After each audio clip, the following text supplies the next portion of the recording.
So, one of the critical fields in thinking skills is the ability to solve puzzles. Okay. Um, what is a puzzle exactly? Well, things are puzzles for different reasons. But what a puzzle essentially is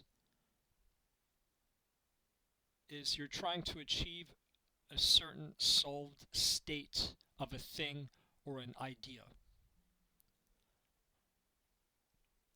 In most cases. And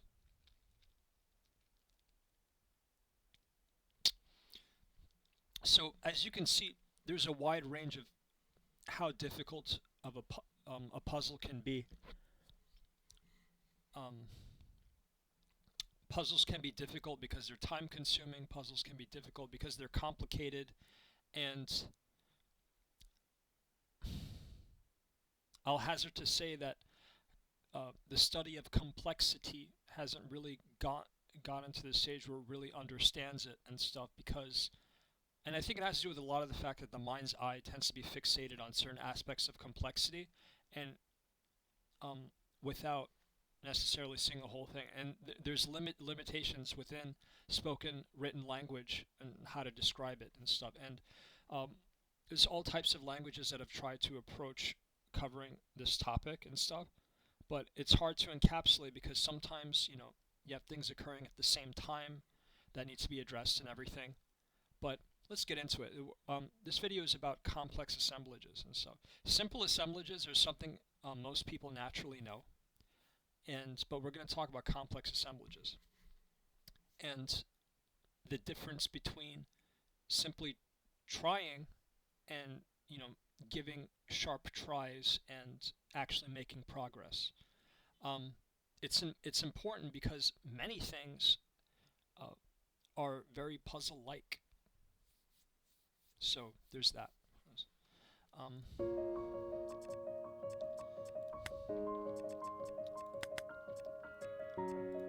Okay, so now this game, it gets fairly complicated and stuff. If you have a considerable amount of energy, you can just kind of see everything at once and see how everything comes together. But that's the key thing, is that when it comes to complex assemblages, there's different variations in how things come together and stuff. So we have this new puzzle and stuff, something I haven't seen in many years. And from the start, it just seems like you're left with a lot of details, and the brain might clash them together and stuff. But it's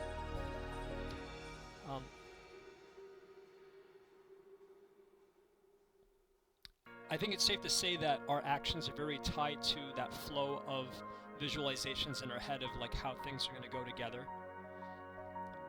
But what matters is that we try, and as with almost all puzzles, there's different openings to try. And because this is still rather symplectic, you're dealing with things that don't have like a deeper abstract meaning and stuff. And you're not dealing with so many details. So, just to clarify what symplectic here in this context means. So, it's pretty effective to just try different setups or openings. We can start with this pink C-shaped thing here. Though we don't want to get distracted with the term C-shaped and stuff. Like there's definitely, they can go on top of a lot of things too. So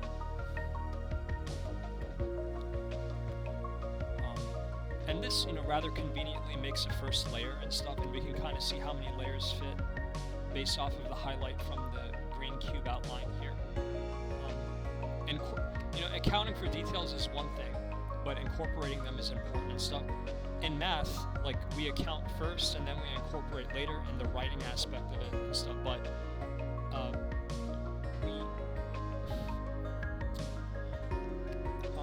in puzzles it's different. There's definitely a lot of things you have to think of at once. You definitely don't want to limit your mind there. And here I think we're about to get a failure to assemble this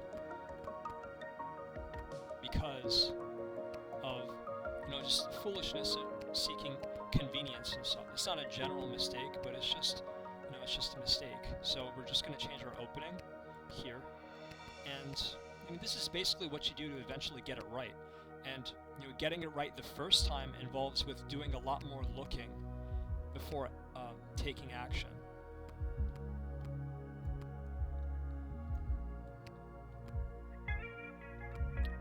Here you see how the limited variations leads to things looking like they come together pretty conveniently.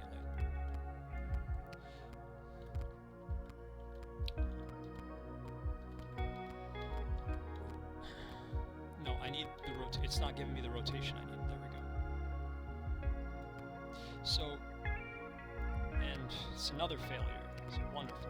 So, isn't it just so nice when the failures just keep coming in? So,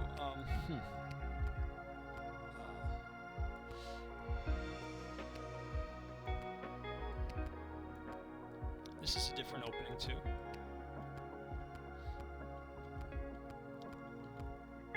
I think one general rule here is like you don't let the storm of information overtake your mind to where you stop trying and stop pressing and stuff, because it's really just a storm of sensory information. That's all it is. And a person can break their brains trying to incorporate too much at once, because we tend to overestimate how much we can think about at once, which leads to the brain basically soiling itself, which is not good. No, another failure. So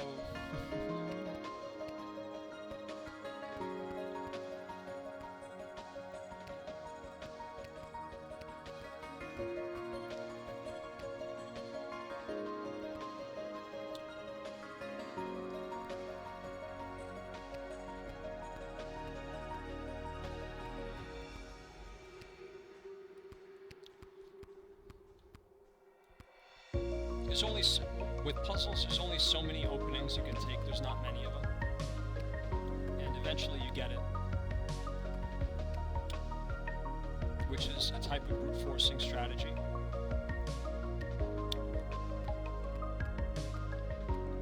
But to relate it to time spent is a little bit, I don't know, it just doesn't seem to be logical.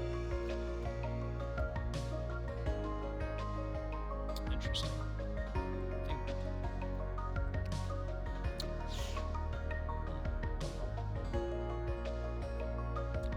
We've achieved the range of opening variations, I think, to a good extent, so it's a safe heuristic method is to just try the different intermediate phases.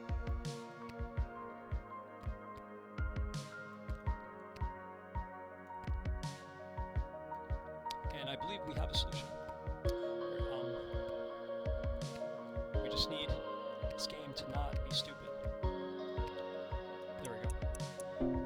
So, what have we learned there?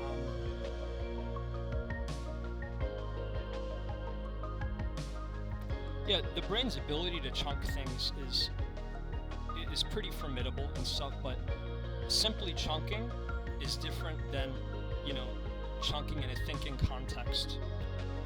Mind you, complex assemblages have quite a range of complexity, so there's that.